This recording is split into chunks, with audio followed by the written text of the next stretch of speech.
केंद्रीय मंत्री मनोहर लाल खट्टर ने हिमाचल प्रदेश के मुख्यमंत्री सुखविंदर सिंह सुक्खू और हिमाचल प्रदेश के मंत्री विक्रमादित्य के साथ मुलाकात की और बैठक की। मुख्यमंत्री सुखविंदर सिंह सुक्खू ने केंद्रीय मंत्री मनोहर लाल खट्टर से मुलाकात पर कहा, हमारे कुछ मुद्दे थे जिन पर हमें सकारात्मक जवाब मिले हैं। निश्चित रूप से बिजली, स्मार्ट सिटी, शहरी विकास परियोजनाओं पर चर्चा हुई है। हमें उम्मीद है कि हमें मदद मिलेगी। इन्होंने बिजली से जुड़े हमारे घाटे की भरपाई के लिए बिजली के रिफॉर्म के लिए मदद करने की बात कही है। सब चीजों पर विस्तृत चर्चा हुई है। माननीय मंत्री जी का धन्यवाद करना चाहूँगा कि जो बैठकें दिल्ली में होती थी वो इन्होंने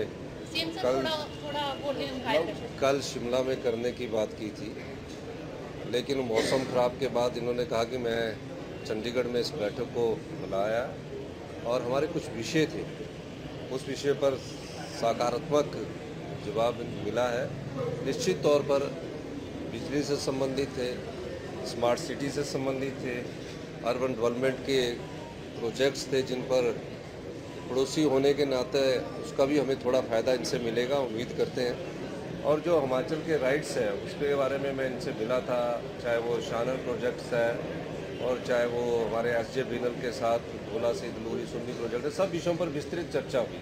यहाँ तो सिर्फ चर्चा हमारे बिजली से संबंधित जो लॉसेस हैं उस पर हुई कि उसको दूर करने के लिए सरकार की तरफ से हमें पैसा मिलने का इन्होंने आश्वासन दिया है कि कुछ स्मार्ट मीटर्स की है, सिस्टम फीडर्स की है, सब प्रकार के बिजली के रिफॉर्म्स के लिए फ़ायदा मिलने की बात हिमाचल प्रदेश की है।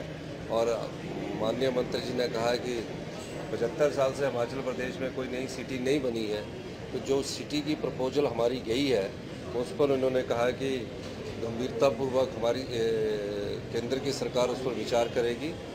और निश्चित तौर पर यूएलबी से संबंधित मीटिंग्स थी। सब चीज़ों पर विस्तृत चर्चा होने के बाद मैं धन्यवाद मंत्री जी का करना चाहूँगा कि मंत्री जी ने बैठक बुलाई और जिसमें मैं और हमारे यूडी मिनिस्टर्स हमने सबने पार्टिसिपेट किया। तकरीबन 2 घंटे ये बैठक चली है। तो अब जो ये मीटिंग से क्या होता है कि जो संवाद स्थापित होता है, जो समस्याएं होती है उसमें आगे बढ़ा जाता है और संवाद से ही विवाद का समाधान निकलता है। तो मैं धन्यवाद करूंगा कि माननीय मंत्री जी ने हमारी बात को गंभीरता से सुना और भविष्य में हम उसमें आगे बढ़ेंगे।